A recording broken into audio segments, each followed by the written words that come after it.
I have to speak on Ziyah Harris and the community who failed her. And I am only presented with certain evidence. I don't know the whole story.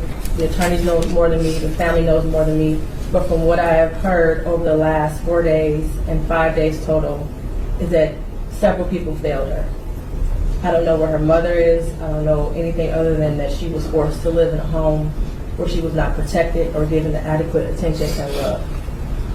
I don't know where her father is. I don't have any mention of him in her life, no presence.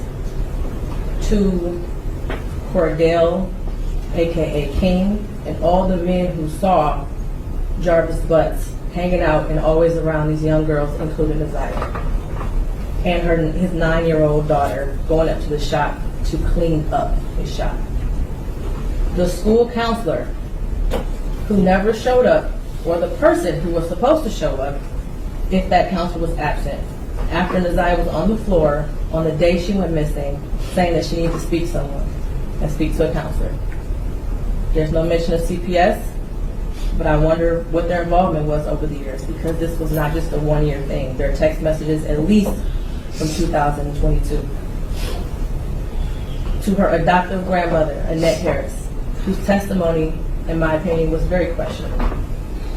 I understand why the people put her on the stand to establish Ziyah's residence and the houses on Bedford and the regular routine, to establish also that Ziyah was not a runaway child, that she was not a bad kid.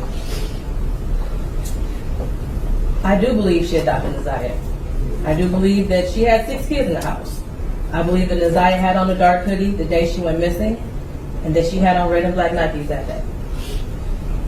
What is hard to believe is that the defendant never came into the house as she testified. And there was also a minor that testified that he did as well. Text messages that show between him and Ziyah that he did in the basement, saying he was going to the shower, stealing her panties. He was always lurking around that house and asking for Janiyah and Zaniyah, from what I know. I even thought about the breakfast routine and saying that all the kids like eating breakfast at school. Did they have a choice? I don't know. But to always send those girls up there to clean up the shop raises questions. And how were there 2 women in that house who have birthed children themselves who did not notice that Ziyah was pregnant, and I believe she was, and not having her period anymore? But then after hearing text messages today, begging Jarvis for pads as if she didn't have anyone else to give them for her.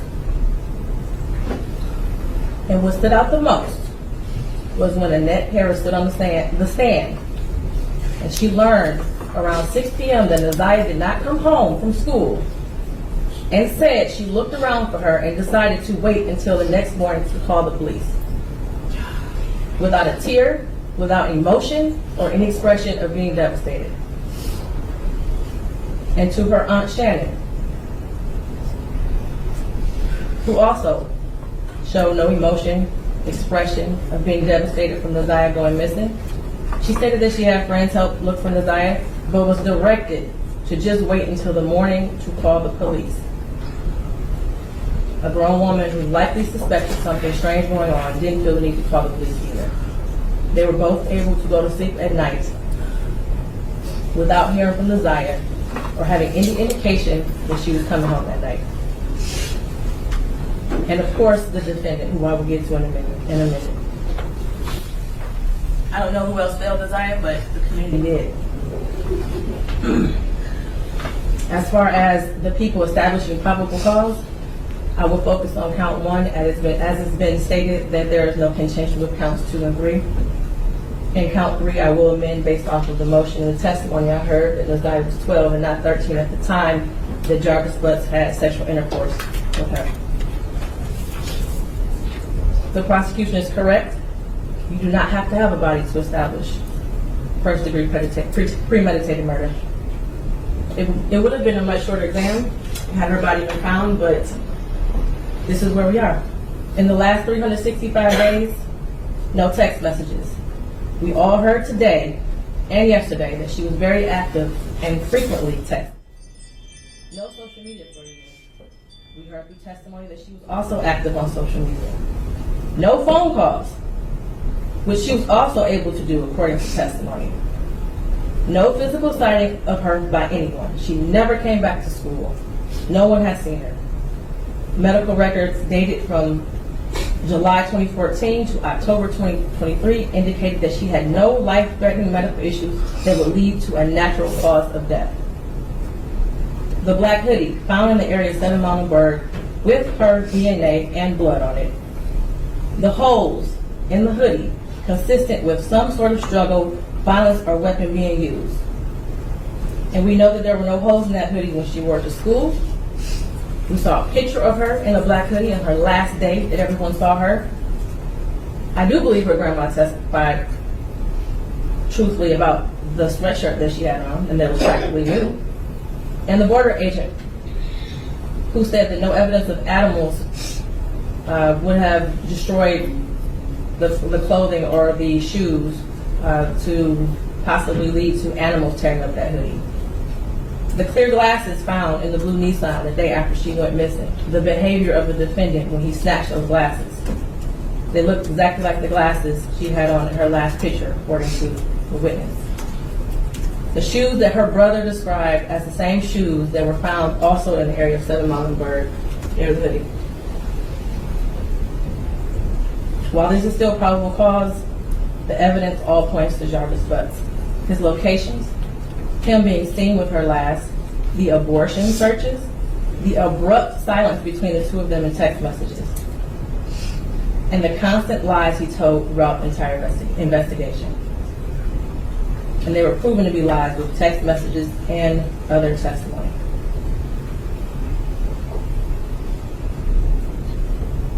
We may never know what happened, but from what I heard today and over the last 4 or 5 days, it appears he intended to perform what he thought was a do-it-yourself abortion on Ziyah. It went south, and instead of seeking medical attention for her, he intentionally killed her and tried his best to cover it up. As much as I want her to be alive today, there is at least probable cause to show and believe that she's dead and that she was murdered by Jarvis Butts. Mr. Butts, stand up.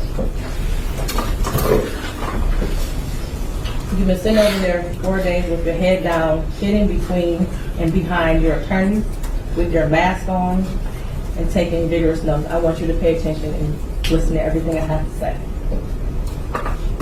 I have been trying to figure out for the last 5 days, you. At one point I thought you were cognitively impaired in the beginning of this exam. And then maybe you had the brain of a 10-year-old and that's why you were doing such things. But as I heard more and more testimony, you're just the true definition of a pedophile. Watching you laugh and brag about all the women you have with different women and the children and the girlfriends, and making babies to groom them, and having them in your presence, and cleaning up your shop, and the little girls around you, has landed you here today. You groomed Ziyah.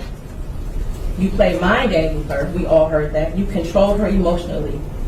She was exposed to so much at such a young age.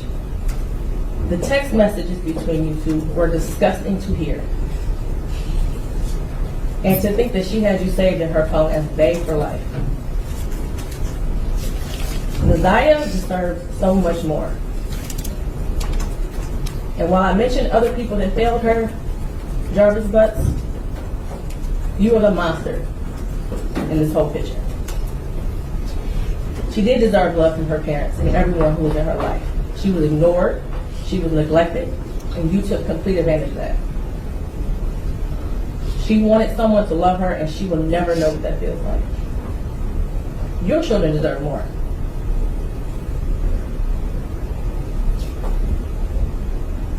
As much as defense counsel has raised issues on count 1, all that has done is raise the question of fact for the trier of fact, which means that this will be for a jury or a judge to hear in Third Circuit. I pray for the healing of all the victims and the young girls and possibly boys who have come into contact with you. As a community, we should look at this case as a prime example of how much work we have to do when it comes to protecting our children and especially our black girls. I pray for closure and healing for all those who have been traumatized by you.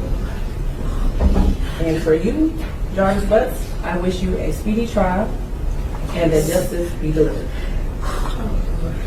Your bind over date is January 16th at 9 o'clock a.m. Anything else for the record? Not for the people, Judge. Thank you. Not for defense.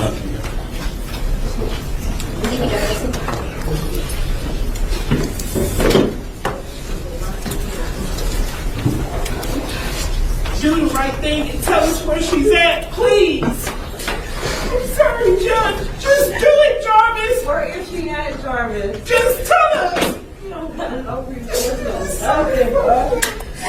I'm sorry. I'm not trying to disrespect your court. Will you all could turn off the camera, please? I have to speak on Ziyah Harris and the community who failed her.